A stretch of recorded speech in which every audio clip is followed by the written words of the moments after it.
Alhamdulillahirrabbilalamin. Puji dan syukur kepada Allah Subhanahu wa Ta'ala atas segala limpahan karunia dan rahmatnya, sehingga kita dapat melaksanakan perkuliahan kita pada hari ini dengan sehat walafiat. Kami dari kelompok 3 ingin mempresentasikan hasil diskusi kami yang berjudul Pembelajaran Berbicara di Kelas Rendah. Baiklah, mari sama-sama kita mulai pembahasannya. Artian pembelajaran berbicara. Pembelajaran adalah proses atau hal mempelajari. Pembelajaran dapat juga diartikan sebagai pengalaman belajar yang dilakukan dan dirasakan murid dalam menguasai bahan pembelajaran. Berbicara merupakan salah satu aspek keterampilan berbahasa. Keterampilan berbicara merupakan salah satu aspek keterampilan yang produktif, karena dalam perwujudannya, keterampilan berbicara menghasilkan berbagai gagasan yang dapat digunakan untuk berkomunikasi.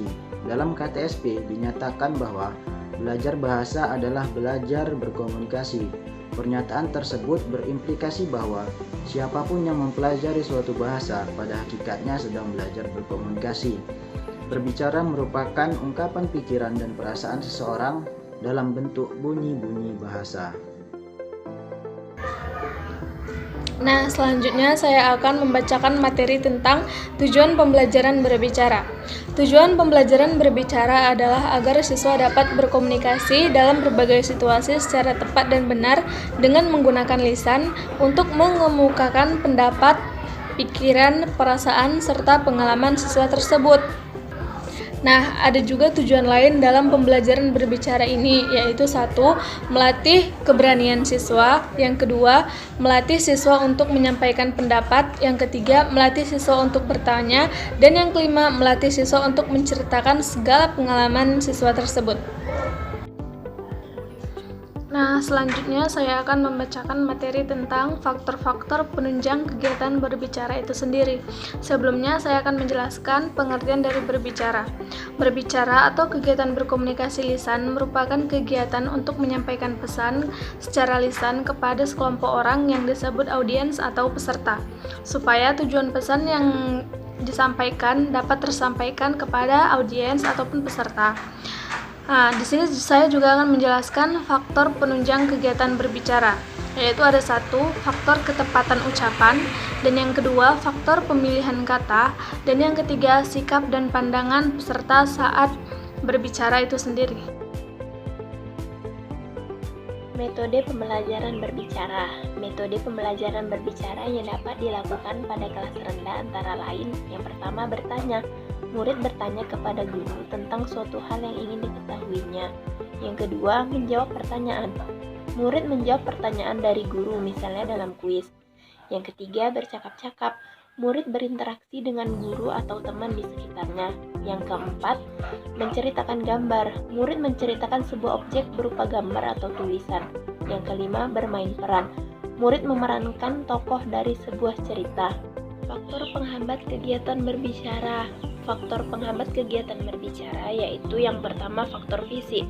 Faktor fisik adalah faktor yang ada pada partisipan sendiri dan faktor yang berasal dari luar partisipan.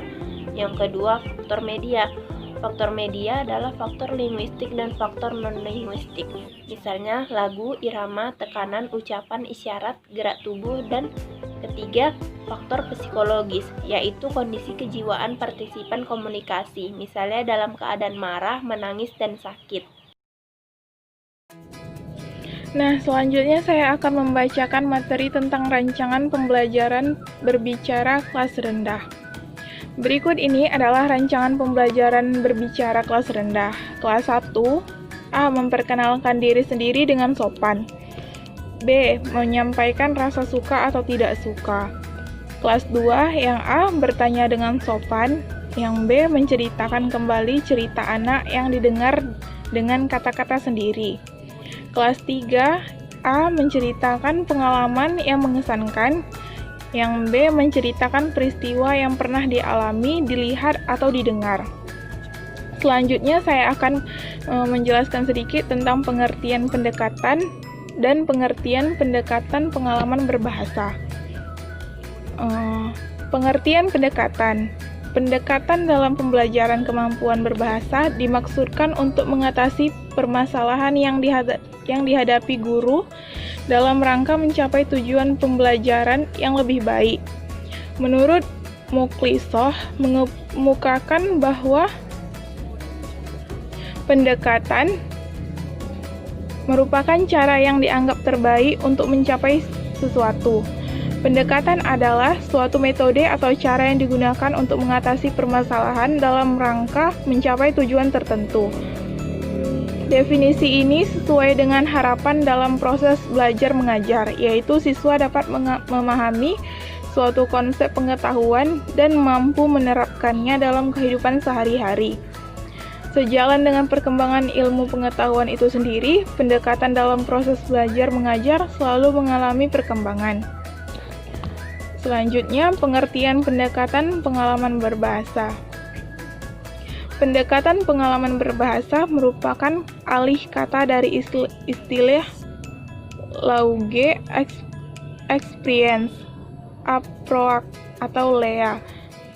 Seperti dikutip oleh Harjasujana bahwa Huff mendefinisikan LEA berdasarkan makna yang terkandung dalam unsur-unsur kata pembentuknya, terutama kata experience dan lauge.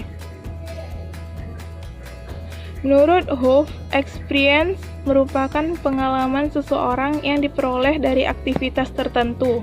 Sementara itu, language merupakan cerminan dari 4 aspek keterampilan berbahasa yang meliputi menyimak, berbicara, dan menulis. LEA dimaknai sebagai suatu pendekatan dalam pengajaran berbicara yang melibatkan kegiatan menyimak, berbicara, membaca, dan menulis sebagai cerminan dari pengalaman berbahasa anak. Oka mengatakan bahwa pendekatan pengalaman berbahasa adalah metode pengajaran penguasaan keterampilan berbahasa yang menggabungkan pembelajaran berbicara dengan pengalaman bahasa anak yang meliputi menyimak, berbicara, membaca, dan menulis.